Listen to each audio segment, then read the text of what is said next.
Muy bien. Empecemos hablando de dos cositas. La, la película que les recomendé, si quienes pudieron verla, eh, ¿cómo es que se llama? Yo se las había enviado. Profe, hola, Mike, qué pena, Mary, yo llegué un Malcolm. poquito tarde a la clase. ¿Qué? Llegaste tarde. ¿Quién eres? Soy Algarín, Algarín López. Algarín, listo, ya te quité la falta. Gracias, profe. Ok. A ver que por aquí, por los anuncios del curso, está el nombre de la Profe Malcolm película. y Mari. Profe Malcolm y Malcolm y Mari. Mary. Es Malcolm y Mary. ¿Quiénes la vieron? Y cuéntenme sus impresiones de la película. Es una película difícil porque es lenta, intimista, es decir, solo muestran a estos dos personajes encerrados en su casa, pero los diálogos son espectaculares, extraordinarios, mostrando lo que les dije yo en el correo, el odio enamoramiento que se presenta en toda relación de pareja, podría uno decir. Profe, yo hasta terminé cansada de pelear. O sea, yo hasta me sentía cansada. Yo me sentía ahí como, ay, no me tengo que parar a Cosa tomar maluco, agua ¿sí? porque me necesito respirar. Yo sentía que estaba ahí también en esa pelea. No, es que la peleadera, no, es impresionante. ¿Y por qué te sentías en esa pelea? Es que Ay, yo no sé, profe. también peleas mucho, Michelle. A veces. Sí, eso siempre se presenta en la relación. Sí, pero uy, no. Pues bastante larga esa discusión, pero muy buena. A mí me gustó mucho. Uy, sí, a mí me pareció extraordinaria. Creo que está nominada ya a los Oscars. Sí, profe, se los merece en realidad. Y la niña, la actriz, ya ganó, no, está también nominada en otros premios a mejor actriz. Lo hace muy, muy bien. Gracias, Michelle. ¿Quién más vio la película y nos cuenta cómo le pareció? Profe, yo. Profe, hola. Ah, bueno, dale, perdón. No, primero las mujeres. First Pero lady. claro, Zuli, te escuchamos. Hola, buenos días. No tienes Profe, cámara, Zuli. Ay, profe, No, así sin cámara, si por favor. no quieres prenderla, no hay problema, pero Profe, rico poderlos ver cada vez que hablen. Bueno, dime bueno, eso. profe, espere, pues ya, espéreme un segundito, ya la prendo, espere. Bueno, Atrás están viendo.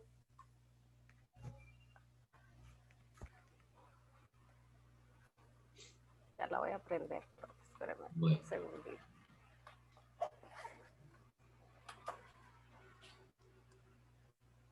Es que mi esposo estaba viendo televisión atrás, entonces ya se fue. Con el que pelea, te está viendo televisión. Con el que peleo. Cuéntanos, Ya ¿cómo te se fue. pareció la película? Profe, los pequeños detalles que no se nombran. O sea, todo empieza, supuestamente él no le dio los agradecimientos Ajá. en la premiación, ¿cierto? Un pequeño Entonces, detalle, tremendo. pero supuestamente es un pequeño detalle, ¿cierto? Entonces, primero ella llega seria, no le nombra. O sea, yo pienso que es como la importancia de la buena comunicación, porque entonces ella se siente ignorada, Ajá, ella siente que él no le da como la importancia que ella se merece, ajá, claro. porque ella siente que la película está basada en ella, que no Ajá, le dio los agradecimientos sabiendo que la inspiración ajá. había sido ella. Entonces, es eso, como la importancia de la comunicación. Yo creo que si ella desde el Eh, principio nombra el malestar que siente, se hubieran ahorrado toda la película de la pelea. pero a mí me gustó mucho. Sí, no, Me parecieron cosas muy cotidianas. La parte que ella le nombra de los celos, porque él le tiene como mucha confianza, a pesar de que ella le fue infiel, porque él más adelante en la película lo nombra, que ella que en un episodio de drogadicción ella se va como con un compañero de la rehabilitación. Ajá, sí.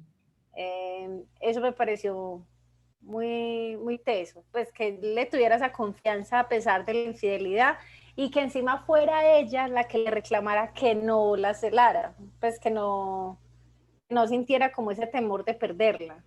Ajá, sí. Sí, sí, ¿Qué muy otra cosa? importante. Sí, lo del pequeño detalle es muy, muy importante, que no le da el agradecimiento. El hombre Por estaba eso, obnubilado por haberse ganado el premio. Se sentía sí. el ser más importante del universo y eso lo obnubiló, lo dejó ciego con relación a su compañera. Sí, Sí, ¿Qué porque más me iba a decir? ella dice que él tuvo tiempo de agradecerle a todo el mundo, menos a ella. Entonces eso es lo menos a que más ella, rabia le que al dio. camarógrafo, que a todo mundo menos a Ajá. ella. Entonces, y él lo ve como el pequeño detalle, Ajá.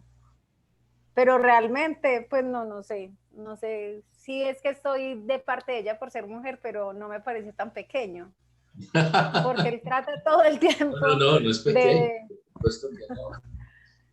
entonces eso, pero muy buena, me pareció muy buena la película. Gracias, Uli. Edison, te escuchamos. No, y en las relaciones de pareja, no solo ahí, es que es muy tesa la película grabarla en una sola escenografía, Mm, porque está en una sola, está basada pues en una sola escenografía que es la casa, y muy tesos ellos, pues tener diálogo para 2 horas, crearse esas situaciones y todo ese diálogo entre ellos dos para desarrollar la película en esas 2 horas, y solo solo en esa escenografía. sí. Y no solo lo que dice Zully, dos profesionales y la otra muchacha, Michelle, creo. Sí, yo estoy casada con otro profesional y, y digamos que la mujer es la que gana más que el hombre. Ay, ay, ay. Ahí, ahí se tiene que manejar muy bien esos roles y esas cosas, esos egos, porque Ajá, lo que vemos en la película son algunos egos que se tienen que controlar y se tienen que manejar. ajá. El entusiasmo del tipo por ganar el premio lo llevó a elevarse a un ego tal de que no pensó en su pareja. Entonces esas cosas triviales, esas cosas sencillas se le pasan a uno, digamos, siempre hay en la pareja, hay alguien que siempre va a pasar de improviso los pequeños detalles, siempre, en cualquier relación. Tú mencionas algo muy importante y es la tensión agresiva que siempre está presente en los Sí, vínculos, sobre todo en los vínculos de pareja, y que involucran la rivalidad por sus profesiones, por su estatus, por su trabajo, porque el uno en efecto gana más dinero que el otro. Eso siempre involucra una tensión muy fuerte en las relaciones de pareja que llevan a rivalizar. Ya que Michelle Zuleta metió la cucharada, escuchémosla. ¿Qué más puedes decirnos de la película? Ay, bueno, profe, qué esa agresividad. bienvenida, Eh, Michelle. ¿Eh? Gracias. No, profe, total, o sea, esa película, yo siento que yo estaba también cansada, era porque siento que en el lugar de ella yo me pongo a pensar, o sea, si a mí me minimizan de esa manera, o sea, si me hacen a un lado y totalmente, o sea, lo que ella decía, no la escogió ni siquiera para hacer el papel, él le recriminaba mucho que no era o sea, que porque no era actriz, que porque había dejado la actuación. Entonces, cuando ella hace esa escena como de psicosis, ahí donde saca el cuchillo y le dice como no, ya, o sea, ahí le demuestra que ella pudo haber sido mejor Mm, actriz que la sí. otra. Ajá. Entonces, yo decía como, "Uf", o sea, si de pronto él la hubiera tenido un poquito más en cuenta y le hubiera dado la oportunidad de hacerlo, no hubiera pasado de pronto que la hubiera minimizado tanto, porque es que o sea, ella se sentía como echada a un lado, como que ella Ajá. había hecho parte, pero en realidad como que no importaba lo que, si ella estuviera o no, no importaba.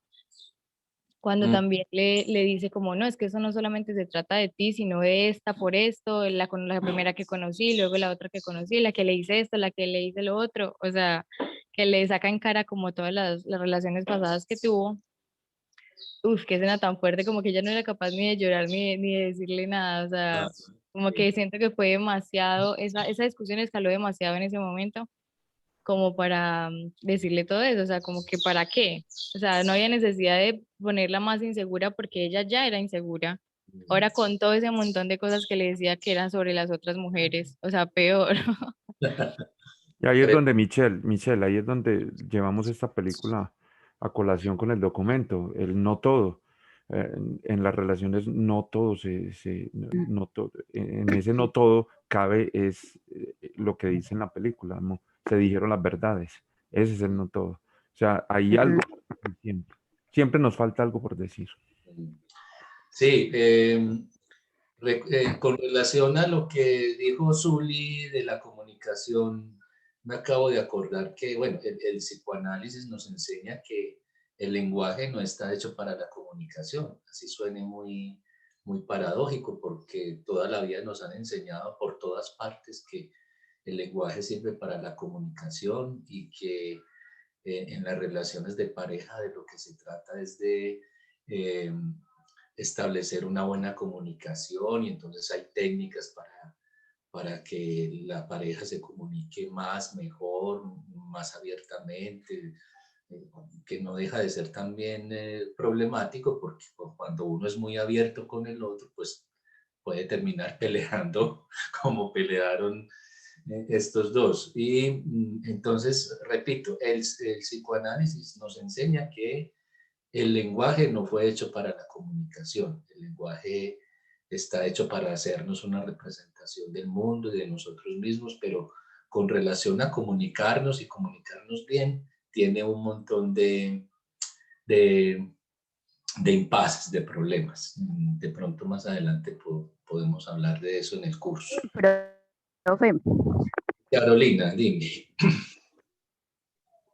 profe, a mí bueno, la película, uno, bueno, me gustó muchísimo. Y digamos que tenía como muchos pensamientos ahí como encontrados, en parte como todo lo que mencionan los compañeros, pero también me llevó más a pensar cómo, no, o sea, de por sí ese egoísmo natural que está en nosotros como seres humanos, y hasta que en uno se ve hasta más elevado, tal vez un narcisismo natural, porque cada quien, o sea, por más que uno esté en una relación y uno ama y uno muchas veces entrega más de lo que tendría muchas veces que entregar, ahí se evidencia también cómo pienso en mí, cómo él estaba pensando en él, en su logro, en que él era pues como el mejor, en su premio, ella también que quería su reconocimiento y que pensaba que todo estaba pues inspirado y basado en ella, pero en su diálogo y en su pelea se notaba mucho, o sea, el egoísmo en sí que nos caracteriza a cada unos en unos momentos más elevados que otros,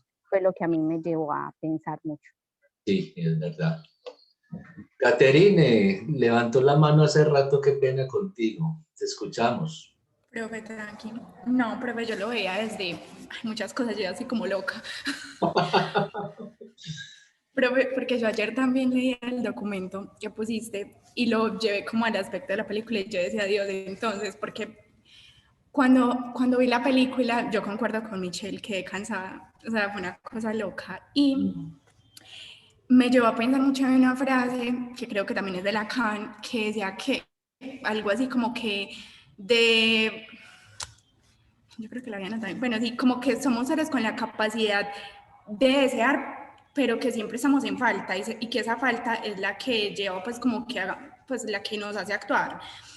Entonces yo ahí veía como que listo, Malcolm deseaba ser reconocido y Mary reconocerse en pues como en la película como tal, ellas verse ahí. Entonces ambos buscaban algo y muchas veces como que el egoísmo, que era lo que hablaba pues ahorita la compañera, cada uno desde sí piensa que está entregando mucho, pero siempre somos seres en falta y siempre nos va a faltar algo del otro, entonces nunca vamos a estar inconformes. Mm. Y esta semana leí una frasecita que también es de Nunca, Lacan, que esa nunca sí la vamos a anoté estar porque, conformes, Caterina. No inconformes, sino conformes. sí. Dijiste, nunca vamos a estar inconforme. No, conforme. Ah, bueno, perdón. Y es, nunca Conformes. vamos a estar conformes. Conformes. Ajá. Sí, profe. Bueno, bueno, sí que la frase que había escrito es allá, que ¿qué importa cuántos amantes puedas tener si ninguno de ellos puede darte el universo? Entonces eso refleja muy bien eso que yo percibí de la película, que o sea, el uno buscaba algo y el otro otra cosa, y ahí pues es donde surge como esa dicotomía, que nunca estamos conformes con lo que el otro da, y que muchas veces desde pues nosotros mismos pensamos que estamos dando mucho o estamos entregando mucho, pero finalmente tal vez también siempre nos falta algo por entregar y a ese otro siempre le va a faltar algo por recibir. Claro, muy bien, Catherine, gracias. Bueno, la lectura que les envié ayer, probablemente no han alcanzado a hacerla. Simplemente voy a mencionar en términos generales de qué se trata. Ay, Es profe, esto. yo sí la leí, el artículo de la revista. Sí, sí, cuéntanos, Bueno, ¿cómo te pareció? Profe, yo quedé pues muy impactada porque, a ver, lo pone a analizar a uno de fondo cosas que uno ya sabía, como esto de los matrimonios arreglados que siempre Ajá, se daba, incluso acá, porque, ajá. porque si uno se pone a mirar años atrás, realmente dejaban que la hija se casara con el que tenía más vacas, con el que tenía más gallinas, con el mejor postor, por decirlo así.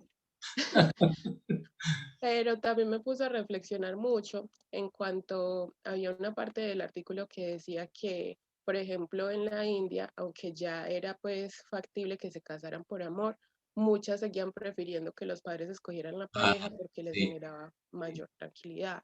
sí. Ujú.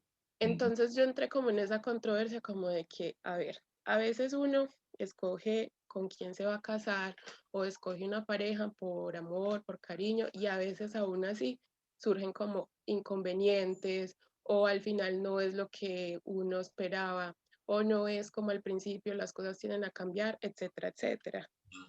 Y si alguien más escoge la pareja por uno, ¿qué posibilidad también hay o qué probabilidad también hay de que uno tenga como, pues no se logre como cierta comodidad y cierta tranquilidad en la relación? Claro, claro. Entonces eso me dejaba pensativa porque, a ver, si a veces uno mismo escogiéndolo, como que no lo logra, como que no es capaz de coordinar, Mm, imagínese irse a vivir con un completo desconocido y que tampoco logre coordinar, o sea, no hay ni siquiera como el pedacito de lo que se escriba de amor-odio, sino que es como que todo odio, como que, ¿qué hago yo acá?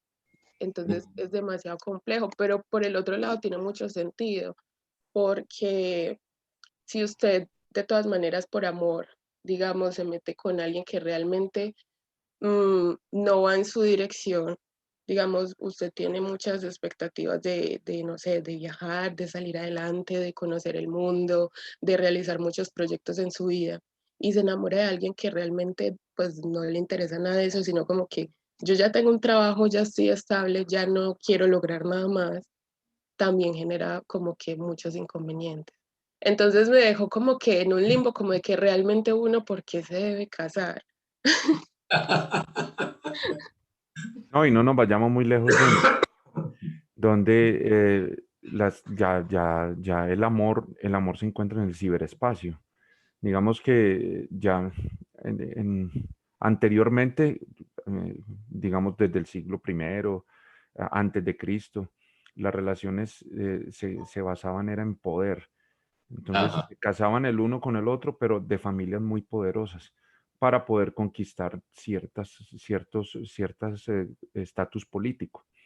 Ahora hoy en día en la tecnología, digamos, pues traigo a colación lo que dice Jennifer, y eh, alguien se mete a esos cosas de buscar pareja y buscar cosas, y ellos le encuentran la pareja. Entonces no nos vayamos muy lejos.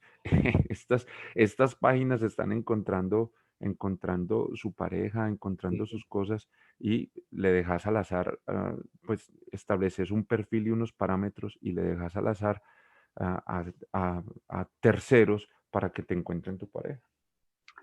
Esa es Sí, la Profe. tercera. de todos modos, habría que decir que así le escojan marido o esposa a uno, o así sea un software el que busque mi pareja, o así me case con alguien muy enamorado. De todos modos, en todas las situaciones, uno siempre se casa con un desconocido. Siempre. ¿Eh? Y solo en la relación larga y que se establece durante los años, uno termina conociendo al otro, incluso desconociéndolo, porque muchas veces las separaciones se dan porque uno desconocía quién era realmente la otra persona con la que uno se casó o de la que se enamoró o la que le escogieron. ¿Quién iba a hablar? Profe, yo, Dale. con lo que decía el compañero, yo tuve esa experiencia. Mi actual novio lo conocí por redes sociales. Ajá. Pues él por allá y yo por acá, pues igual, sí, como dice, es muy miedoso porque uno no sabe quién es esa persona, con quién se va a meter, con quién está hablando, qué intenciones tiene esa persona. Claro. Pero gracias a Dios me fue bien. Ya vamos para 4 años y vamos bien. Bueno. Entonces, yo tuve esa experiencia Eso es una de lotería. conocernos por redes sociales. A veces uno se gana el premio gordo y a veces no, pero es una lotería. Entonces, pero qué bueno que te fue bien con ese asunto. Bueno, Profe, sí. que con respecto a lo que decía la compañera y con lo que decía usted de que uno termina casándose con un desconocido, Ajá. que eso es muy real. Yo tengo 24 años de una relación, pues hace 24 años estoy en una relación y uno todos los días ve algo diferente. O sea, con el pasar de los tiempos uno siempre ve algo distinto y termina descubriendo cosas que uno pensó que no.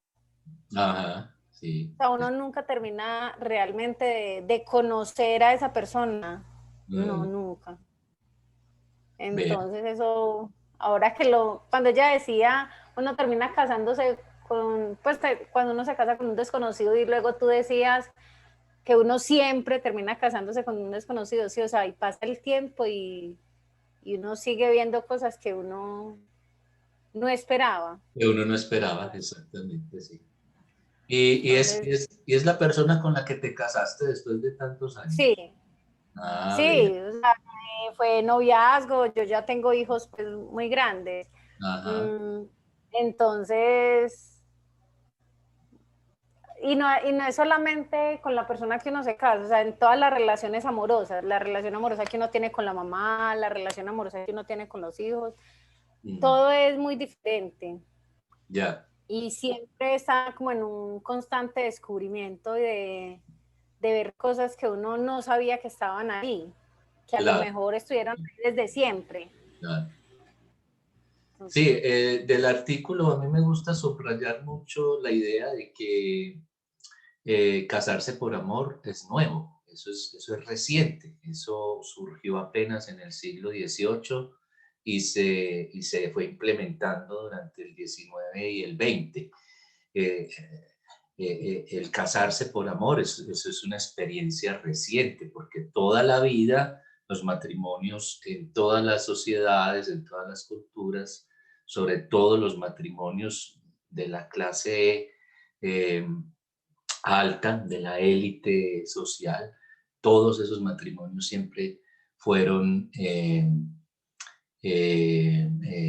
¿cómo se dice?, planeados, se le elegía el marido a las niñas para juntar poder, juntar riqueza, para que esa riqueza y ese poder crecieran todavía más cuando se casaban fulanito de tal con Pengan, con el otro, en fin. Profe, Sí, Sí, quería hacer un comentario respecto a eso. Cuando dices pues que antes era como una sociedad conyugal, y yo creo que eso no ha cambiado porque uno siempre tiende a buscar una pareja que admire. Es decir, y ahí cuando se trata, por ejemplo, de matrimonios entre profesionales, que siempre se pelea como por un liderazgo, pues, como que yo tengo más poder que tú, yo gano mejor sueldo, mi profesión es mejor, yo soy especialista, magíster, y siempre hay una pelea ahí en esos roles que me parece pues nunca se ha perdido. Entonces ahí como que siempre buscamos admirar a alguien y con ese que admiro es con el que quiero estar. Sí, a veces se elige al otro precisamente porque se lo admira, claro que sí. Bueno, por aquí, a ver, por aquí, Isabel Cristina, si tú estás matriculada en el curso, te tienen que llegar los correos. Entonces revisa tu carpeta de spam o tu carpeta de basura, la papelera, que de pronto están entrando allí los correos que envío. Entonces, Profe, a mí Pero a mí tampoco me han llegado. A mí por Pero es eso, que el profesor no envía Pero correos, es es que no porque él son- sube las cosas al campus. revisen esas carpetas en sus correos institucionales, porque además tienen que entrar es al correo institucional, que de pronto están llegando allí los correos que envío. ¿Listo? Bueno, y me cuentan pues si hay algún problema. Bien, retomemos nuestro texto. Habíamos dejado aquí en el significante del objeto A, que viene como a nombrar ese etcétera que se presenta en esta lógica del no todo. Es decir, eso que queda siempre por decir, lo que queda por decir, lo que es irreductible. Bien, entonces continuemos aquí a ver cómo nos va. Recuerden que estamos abordando todo el asunto de la lógica del no todo, que es la lógica del psicoanálisis, y más adelantico, en la página 11 más o menos, ya empezamos a hablar de la psicología del amor. Bien, dice aquí, este es el sentido mismo del descubrimiento de Hume. Hace poco hablamos de Hobbes, ahora de Hume. Es el sentido del descubrimiento de Hume sobre la causalidad. Y fue el punto de partida de Kant en su primera crítica, la crítica de la razón pura. Podemos traducir el sentido de ese descubrimiento a nuestro lenguaje. Es el descubrimiento de que la causa como tal no es reductible al significante. Entonces, esto del significante lo vamos a abordar un poquitico más adelante. Y justamente tiene que ver con el lenguaje, que les decía ahora que el psicoanálisis piensa que el lenguaje no está hecho para la comunicación. Mi proposición es A, ese significante de Lacan traduce en términos de objeto el etcétera, que se descubre en el nivel del significante. Es decir, que ese A escribe lo no reducible al significante como tal. Esto es en realidad muy simple. La dificultad viene quizás de no haberlo pensado así antes, pero es básico, a pesar de que para simplificarlo de este modo sea necesario un trabajo. Ahora no haré más que reducir e ilustrar algunas consecuencias de este esquema. Bien, digamos por ahora con relación a esto que todos nosotros tenemos una relación con el lenguaje. Es más, el lenguaje funciona en nosotros como una especie de software que ha sido instalado. Lo aprendimos desde el momento mismo en que nacemos, a raíz de que la madre nos habla, los otros nos hablan, nos empiezan a decir, a demandar cosas y a enseñarnos los nombres de los objetos del mundo. Y uno va aprendiendo eso y fácilmente se instala en nosotros todo ese lenguaje. Es como si nosotros todos recibiéramos un baño de lenguaje, que es fundamental porque gracias al lenguaje yo me puedo hacer una representación de mí mismo y una representación de todas las cosas que nos rodean. Por eso el psicoanálisis dice que el medio natural del ser humano es el lenguaje. Sin el lenguaje seríamos animales, seríamos animales, responderíamos a las leyes de la naturaleza, no habría cultura, no, por ejemplo, no nos vestiríamos, no cocinaríamos, estaríamos colgados como buenos monos que somos de los árboles, comiendo naranjas y fornicando, por supuesto. Pero el lenguaje llega el lenguaje desde el momento en que se lo inventa, llega el lenguaje y eso nos cambia radicalmente. El lenguaje entonces es aquello que nos identifica más radicalmente como seres humanos. Es decir, que el hecho de hablar, el hacer uso de símbolos, es lo que nos diferencia de manera radical de los animales. Y es lo que nos humaniza. Pero, y por eso este problema del objeto A como aquello que no se reduce al significante, como lo dice aquí Miller, hay algo que escapa de ese conjunto. Si pensamos el lenguaje como un conjunto, donde están todas las palabras que aquí llamamos significantes, si en ese conjunto falta algo, hay un agujero. Ese conjunto no es completo. O para decirlo de otra manera, nunca nos alcanzan las palabras para decirlo todo, para expresarlo todo. Hay algo que siempre se nos escapa de ese conjunto. Y eso que se nos escapa, que es como una especie de etcétera, es lo que el psicoanálisis nombra como objeto A. También, porque también vimos con la lectura que hicimos la clase pasada sobre el objeto A, que ese objeto nombra objetos con los que encontramos una satisfacción. Bien. Entonces, primer punto. En la trayectoria de una cura, la causa puede identificarse con lo que queda por decir.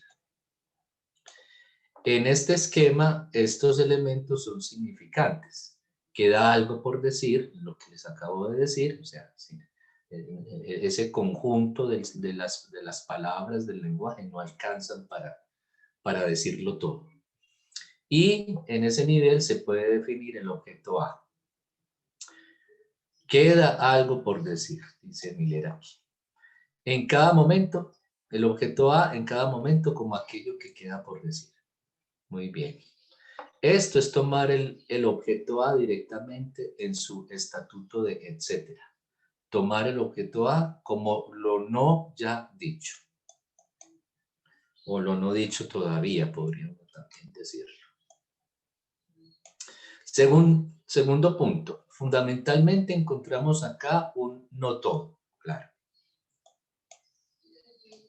Porque no está completo. El etcétera queda. Encontramos un no todo que solo puede parecer un todo si se suplementa con el objeto A.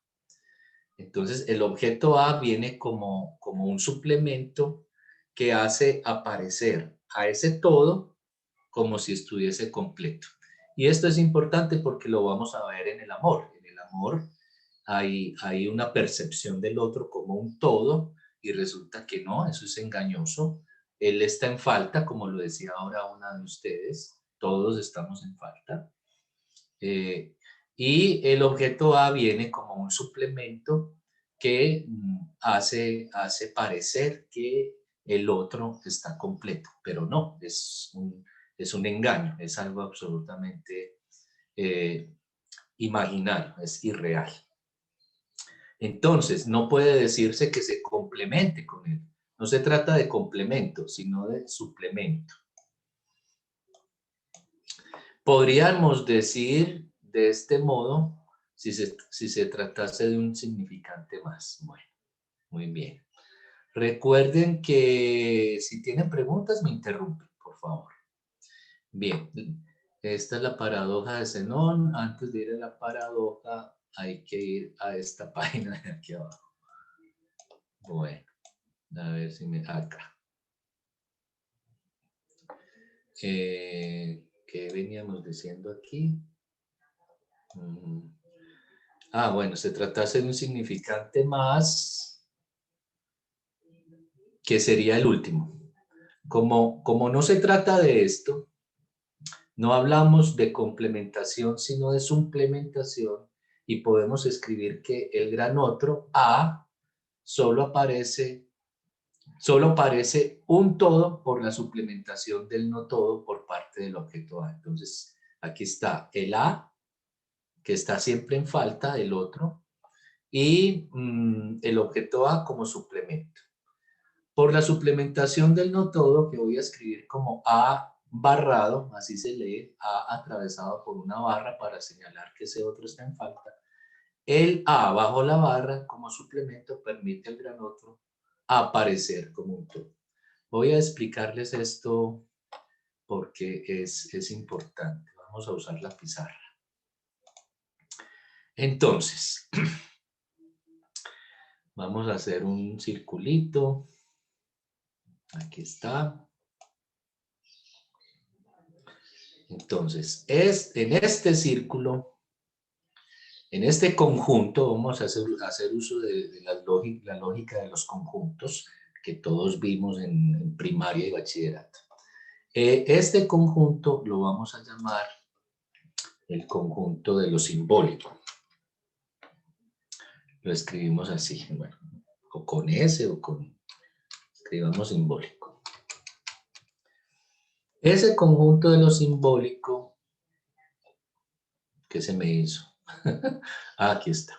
Ese conjunto de lo simbólico en el lenguaje matemático que utiliza el psicoanálisis lacaniano es representado con la letra A mayúscula, porque viene del francés. Ese otro escrito así con mayúscula en francés es autre. Y por eso ese conjunto de lo simbólico también lo llamamos así, otro con mayúscula. Entonces, el otro con mayúscula, representado por la letra A, representa a lo simbólico. El conjunto de lo simbólico, es decir, el lenguaje. Esto es el conjunto del lenguaje también, si se quiere. Bien. ¿Qué hay en este conjunto? Significantes, es decir, entendamos la palabra significante por ahora como palabras exactamente, o como conceptos, o como aquello con lo que nombramos los objetos de los que nos hacemos una representación en el mundo, pero también las palabras con las que nosotros nos representamos a nosotros mismos. Por ejemplo, mi nombre está representado por un significante. Hernando, Alberto, Bernal. Entonces aquí este es el conjunto de todos los significantes habidos y por haber. Entonces escribimos dentro de este conjunto todas las palabras, todos los significantes. En la teoría lingüística vamos a decir que bueno, eso es tan importante que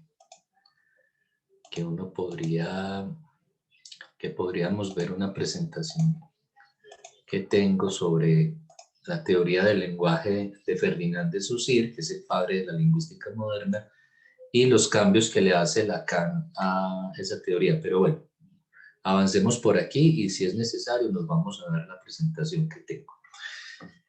Entonces, este es el conjunto del lenguaje.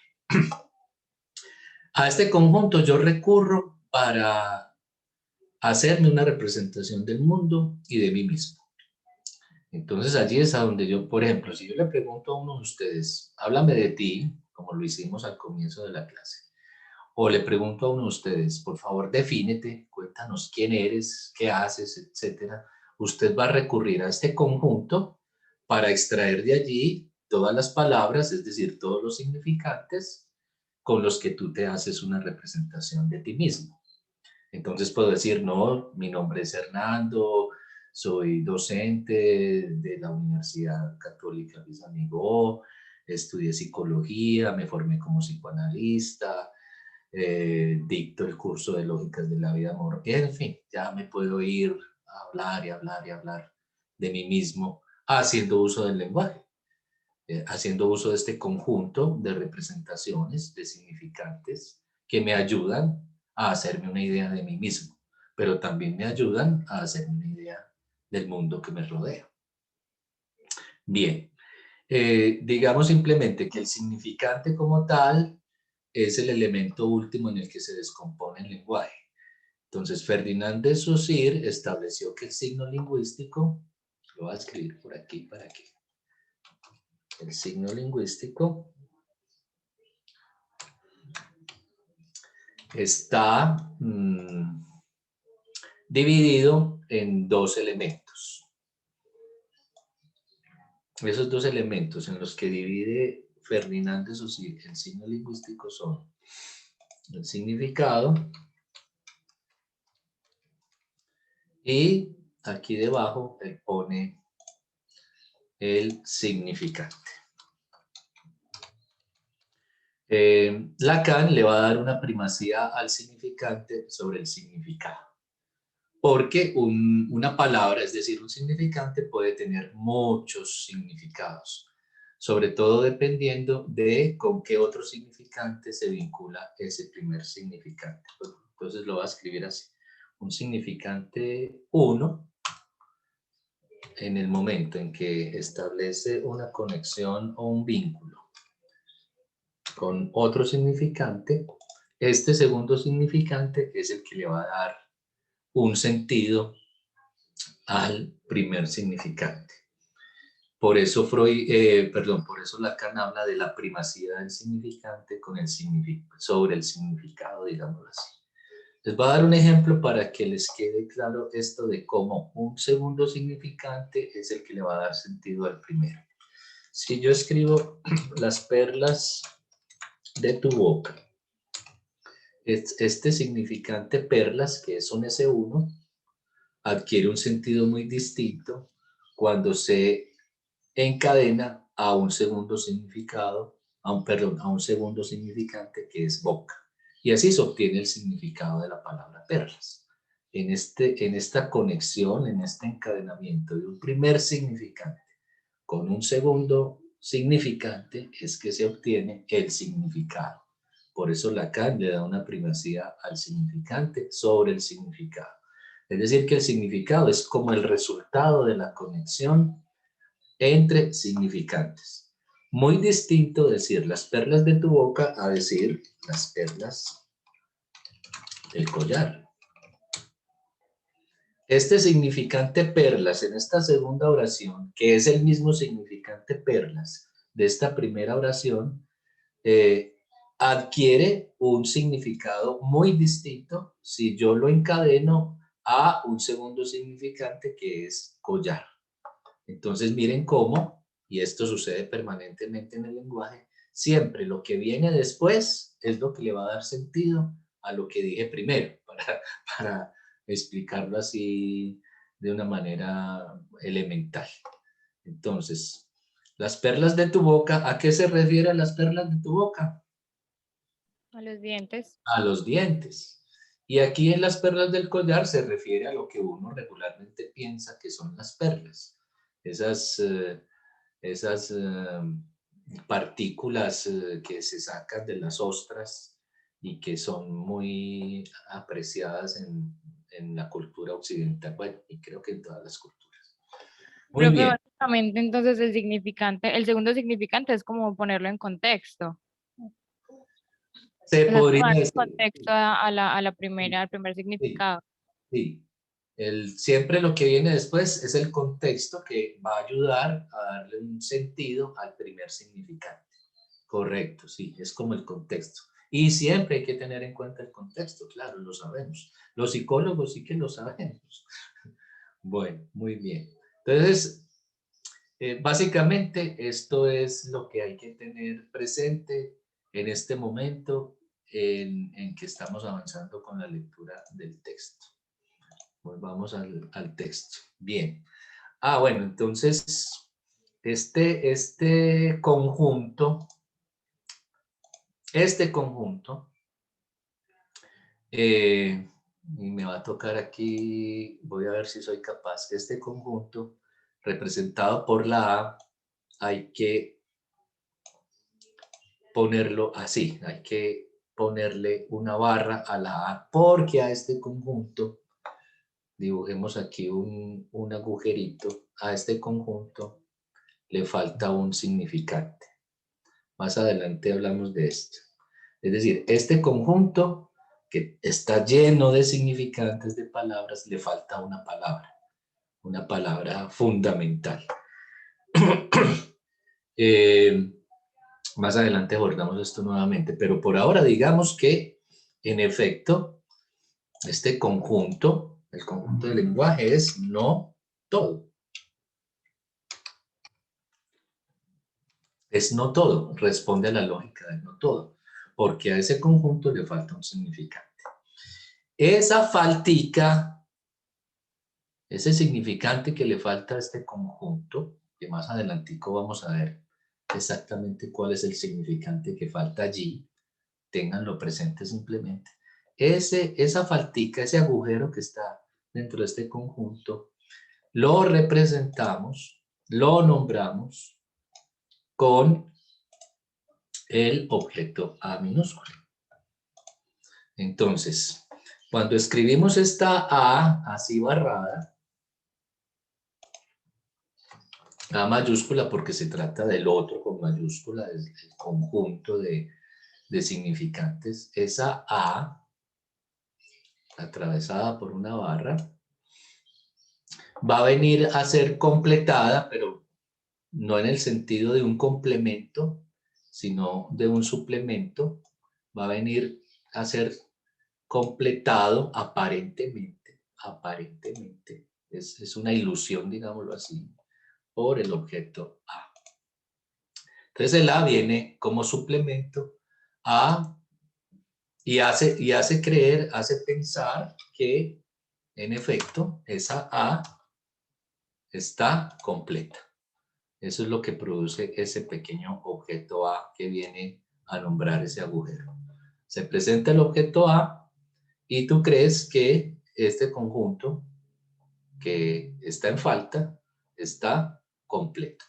Eso lo vamos a ver claramente en la vida amorosa. En la vida amorosa, adelantemos algo de eso. El otro, que siempre lo podemos tomar como un otro completo. Por eso lo podemos escribir así, el otro, mi pareja, por ejemplo. Yo lo veo completo en la medida en que está en juego un objeto que suplementa su falta y eso es lo que lo hace ver completo. Es más, esta completud imaginaria, ya vamos a ver por qué la llamamos imaginaria, es muy potente, digámoslo así, en la vida amorosa, porque siempre que vemos al otro completo, eso nos enamora, ¿sí? Siempre que ahora alguien mencionaba que se enamoró de la persona que tiene a su lado porque le parecía muy, ¿cómo fue que dijiste? Muy,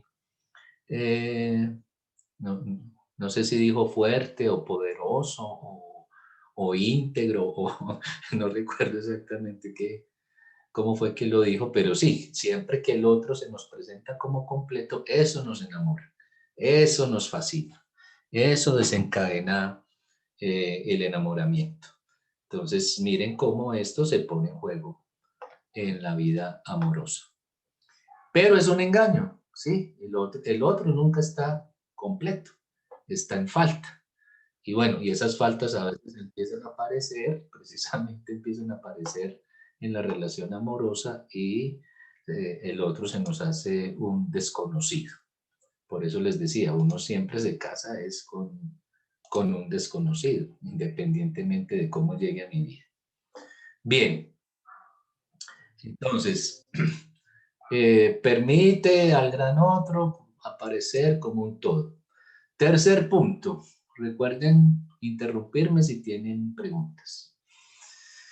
Si se piensa el campo analítico a partir de algo tan simple, es posible decir que cada vez que se interrumpe una sesión, y aquí Miller va a hablar específicamente de la cura analítica, de la dirección de la cura, del dispositivo analítico, de lo que nombramos como cura, cuando hablamos de la relación terapéutica entre un analista y su paciente. Entonces decimos aquí que es posible decir que cada vez que se interrumpe una sesión, esto se produce.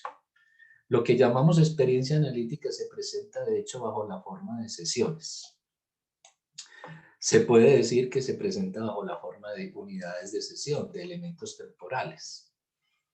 Y siempre se interrumpe en un momento en que quedaría algo por decir. Esto es muy importante en el análisis lacaniano. Entonces, los que de pronto han ido a terapia con un psicoanalista, los que han ido a análisis con un analista lacaniano lo saben, que la sesión, es decir, el encuentro con el analista en una cita, esa cita no se rige por el cronómetro, sino que se rige por esta lógica, la lógica del no todo. Y la sesión se interrumpe en un momento en que quedaría algo por decir, independientemente. Ay, profe, sí, total. Pero ¿sabe qué pasa? A veces sí se interrumpe por lo cronológico. Por ejemplo, yo odio realmente ir a terapia en la EPS. Porque es como media hora y uno tiene tantas cosas que sacar y no, ya tengo otro paciente y no como que ayúdenme. Porque esas sesiones se rigen por el cronómetro, entonces les dan 30 minutos a cada persona. Pero no importa que tú tengas muchas cosas que decir. Bueno, aunque a veces es muy distinto en la terapia analítica, a veces cuando el paciente tiene muchas cosas que decir, pues se lo escucha. Y la cita puede durar más de 30 minutos, 50, una hora, a veces más. Pero aquí lo importante es que la sesión termina es cuando queda algo por decir por parte del paciente. Les voy a dar un ejemplo. Un paciente llega y empieza a hablar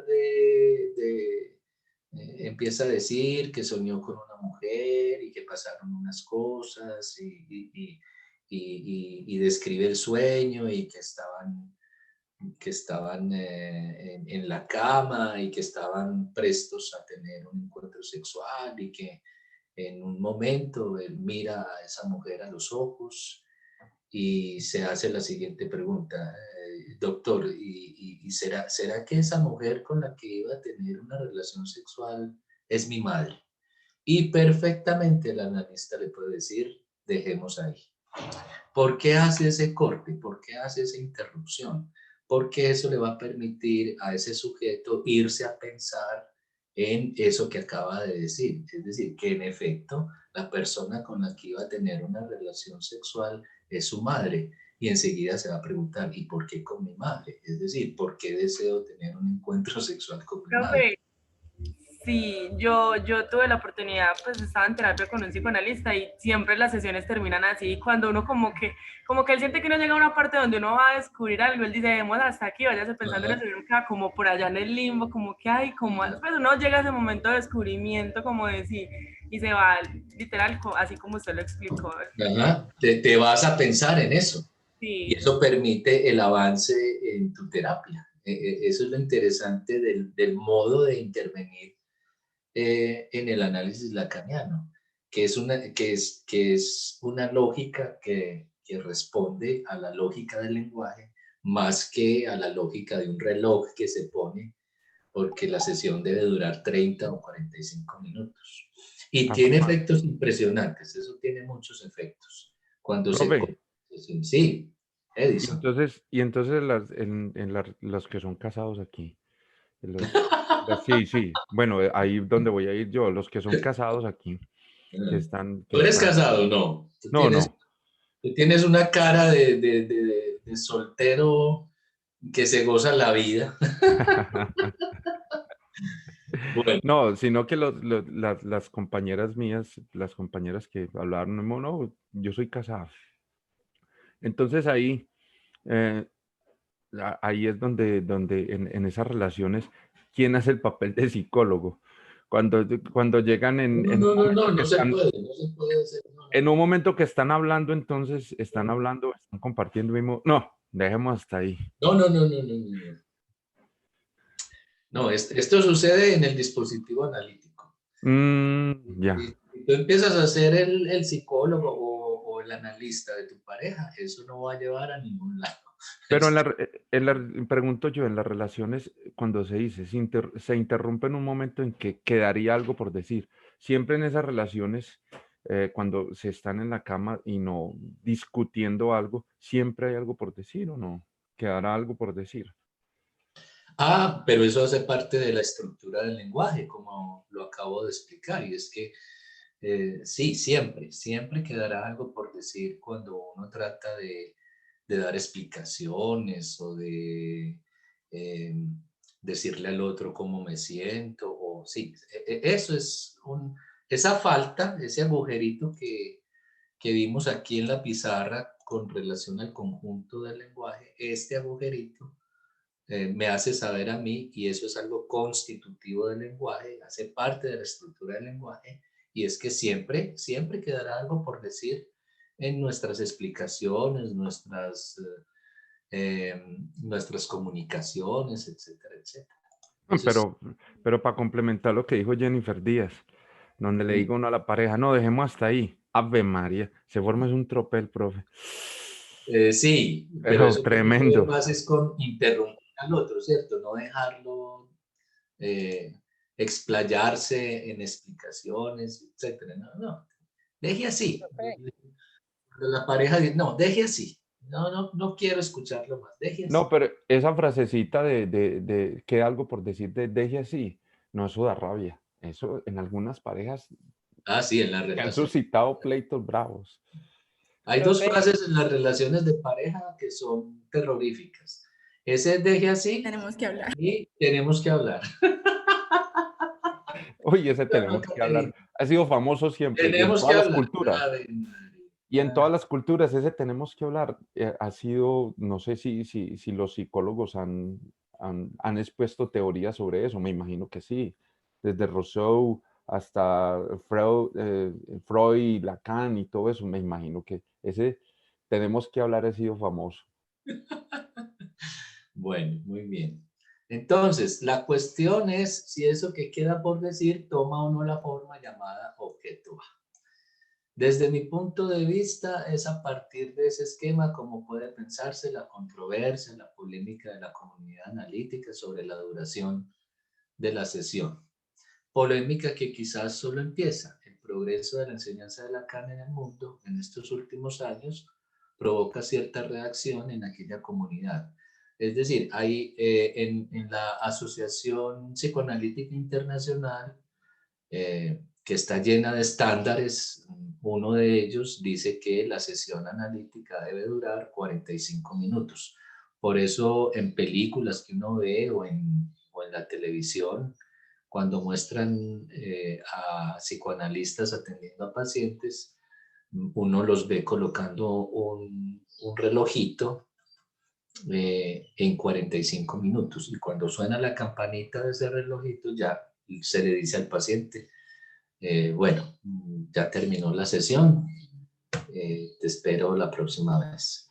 Entonces aquí no, aquí con Lacan la cosa cambia radicalmente porque Lacan va a responder a la lógica del lenguaje que involucra ese etcétera, que involucra eso que queda por decir.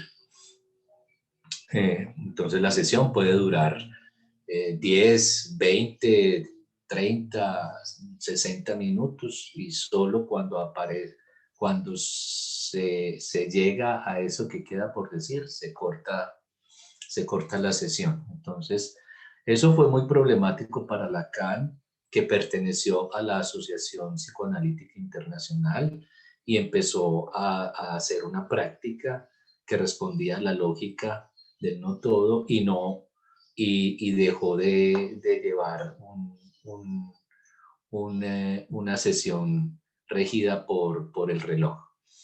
Entonces, reacción a veces de difamación hacia la práctica inspirada por Lacan.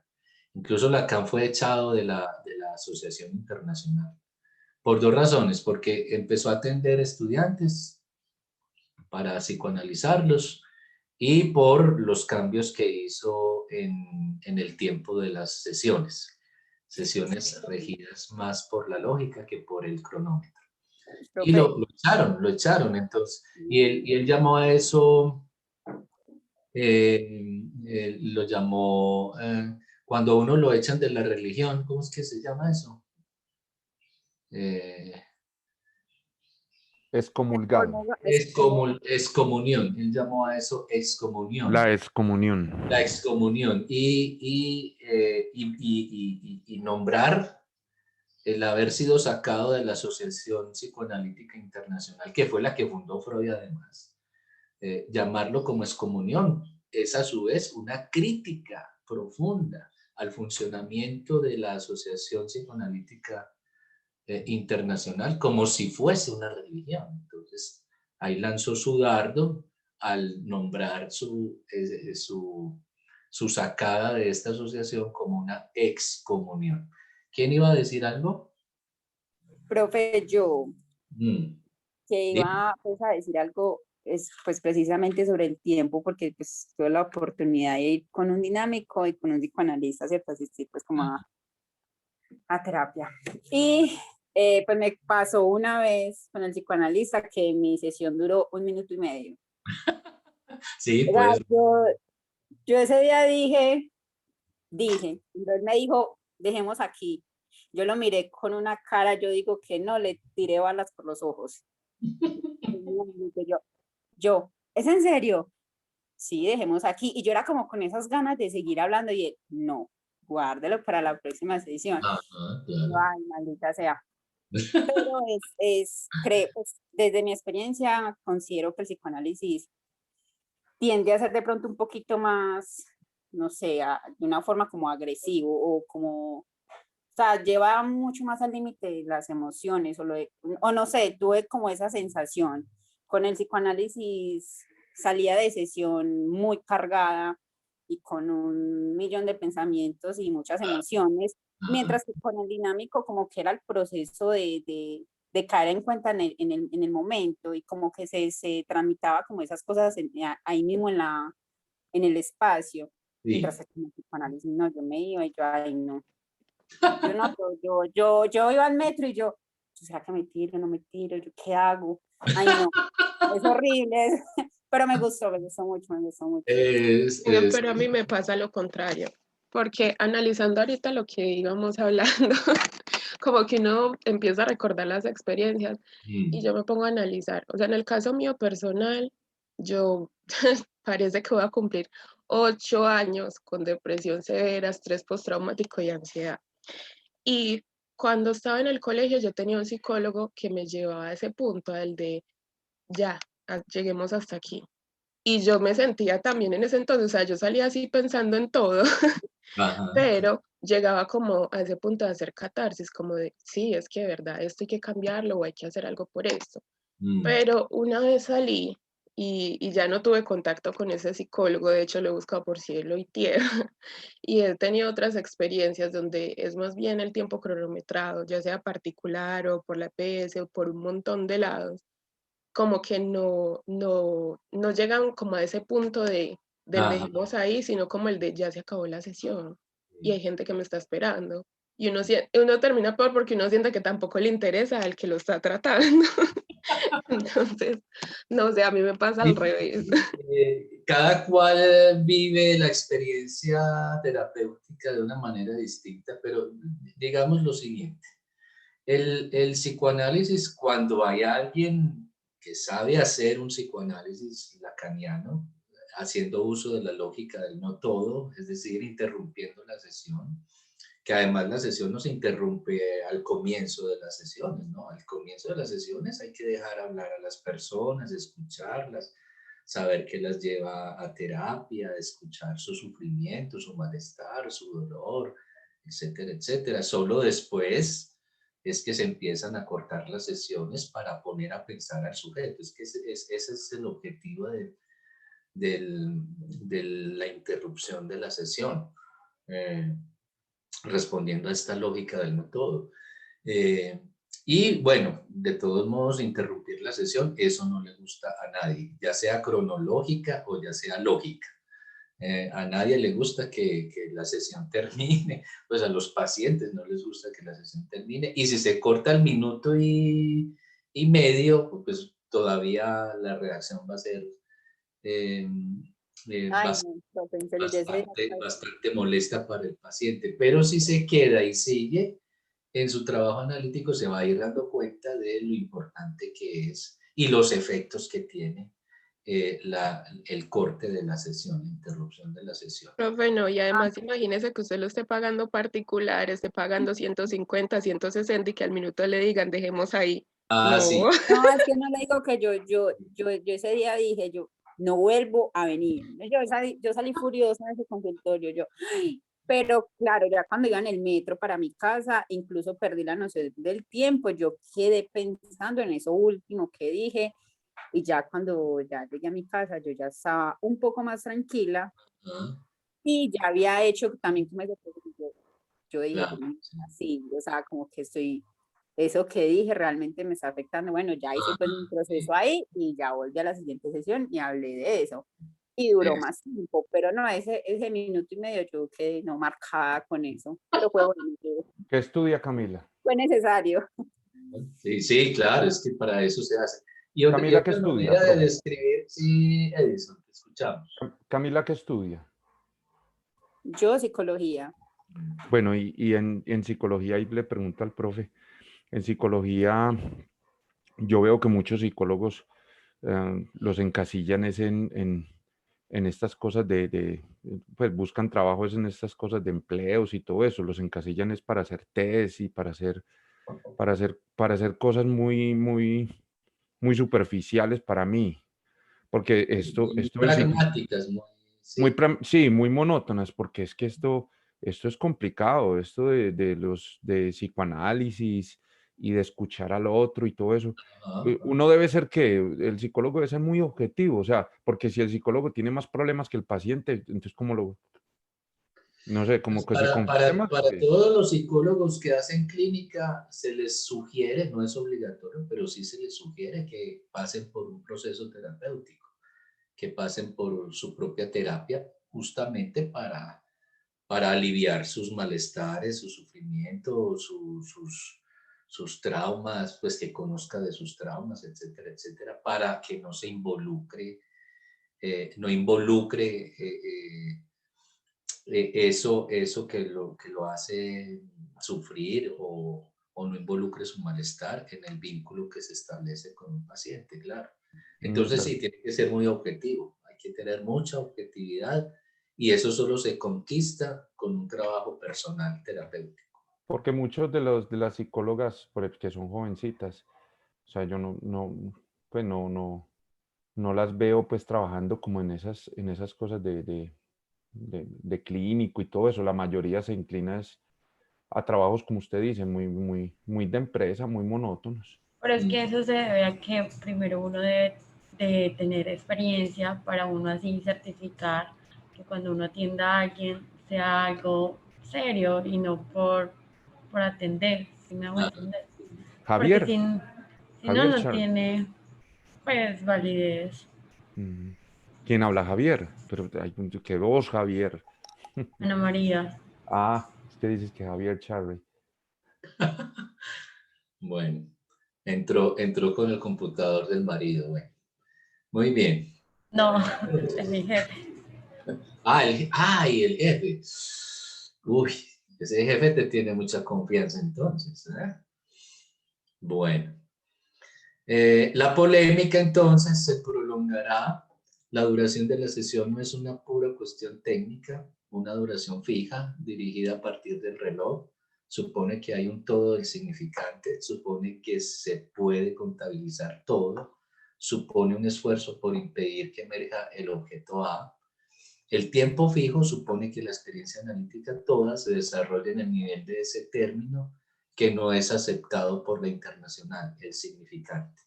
En cambio, la duración variable, que es lo que pasa en un análisis lacaniano, la duración variable de las sesiones responde a la estructura del no todo. Esta es la parte importante que nos está enseñando aquí Miller. La duración variable de las sesiones responde a la estructura del no todo. Responde al otro barrado, ese que les acabo de explicar. En cada final de sesión está en juego el objeto A bajo la forma del etcétera. Esto es lo importante aquí. Muy bien. Y sí, uno también podría decir que el psicoanálisis lacaniano está hecho para sacudir a las personas. ¿Sí? Es un sacudón, es una experiencia fuerte, digamos así, difícil, no todo el mundo la soporta, no todo el mundo la recibe bien. En cambio, la mayoría de las experiencias terapéuticas, ya sea dinámica y otras más, no te sacuden, sino que te procuran como aliviarte, sí, procuran como tratarte suavecito, ir llevándote de la mano, etcétera, etcétera, lo cual también tiene su crítica desde el psicoanálisis. En otras palabras, la mayoría de las terapias buscan darle sentido a lo que te está pasando. Y si los terapeutas se dedican a darle sentido a lo que te está pasando, pues el sentido tiene un problema y es que es infinito, no termina, no acaba. Uno puede quedar años y años y años dándole sentido a todo lo que le sucede en su vida y eso no tiene fin. En cambio, el psicoanálisis lacaniano, que responde a la lógica del no todo, del etcétera, del objeto A, busca, sí, sacudirte para que tú llegues a saber justamente a qué responde tu sufrimiento, cuál es la causa de tu sufrimiento, de dónde viene tu sufrimiento. Entonces, por eso no se trata de darle sentido o significación a tus experiencias, sino más bien ir a la causa. Y llegar a saber de la causa es difícil. Y cuando uno sabe la causa de su sufrimiento, eso no deja de ser un sacudón muy fuerte. Lacan también hace una crítica a las terapias porque termina diciendo de ellas que se parecen mucho a la religión, porque la religión tiene la función de dar sentido. La religión tiene la función de darle sentido a todo. Le da sentido a tu vida, le da sentido a tus experiencias. Tú terminas siempre trayendo una frase que te enseñó la religión para explicar lo que te está pasando. Entonces, por ejemplo, si sigues al lado de un hombre que te maltrata y te casaste por la iglesia, entonces tú terminas dándole sentido a esa relación diciendo, no, es la cruz que me tocó, ¿qué le voy a hacer? Es la cruz que Dios me mandó, cuando se podría cortar con esa relación o tomar decisiones respecto a ese sujeto que te maltrata, pero no, si es la cruz que me envió Dios, entonces eso va a seguir allí hasta que te mueras, sufriendo. Y ¿Pero así, eso es cultural o qué, profe? sí, porque el discurso religioso es muy imperativo, es decir, está por todos lados. Pero ese discurso religioso imperó desde Ave María en Colombia, desde los años 20, No, 30. es que viene desde el siglo I. Sí, porque anteriormente los matrimonios, pues, que como mi papá y mi mamá o mis Sí. abuelos, que duraron mucho tiempo casados, y eso, el psicoanalista de ellas era el sacerdote, y el sacerdote del pueblo llega y decía, no, es que si usted se separa es pecado, si usted Ajá, claro. Entonces decía, no, esta es la cruz que me tocó, o me tengo que aguantar que el hombre sea mal genio, que me pegue, o que tenga innumerables problemas. Y la religión dominó mucho tiempo eso. Sí, y todavía en gran medida sigue dominando. Es un discurso que nos domina, que nos determina, y por eso hay un montón de frases que uno repite cuando tiene experiencias que no logra explicar o que no se atreve a pensar. Por ejemplo, otra frase que utilizamos mucho, que utilizan mucho los creyentes, pues para apartarme pues de ese discurso, y es, por ejemplo,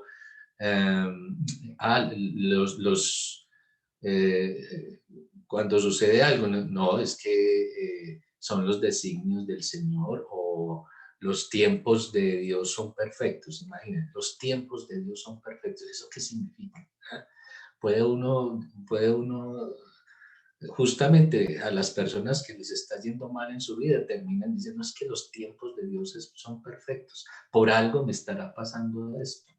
Eso es una señal de Dios, esta experiencia que estoy viviendo. Y bueno, entonces terminan justificando todas las cosas que le suceden a uno en la vida. Y es por eso, porque la religión es un discurso que está hecho para darle sentido a mi existencia.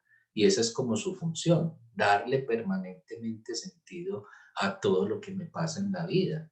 Y no, hay cosas que son duras, difíciles, dramáticas y que no tienen ningún sentido.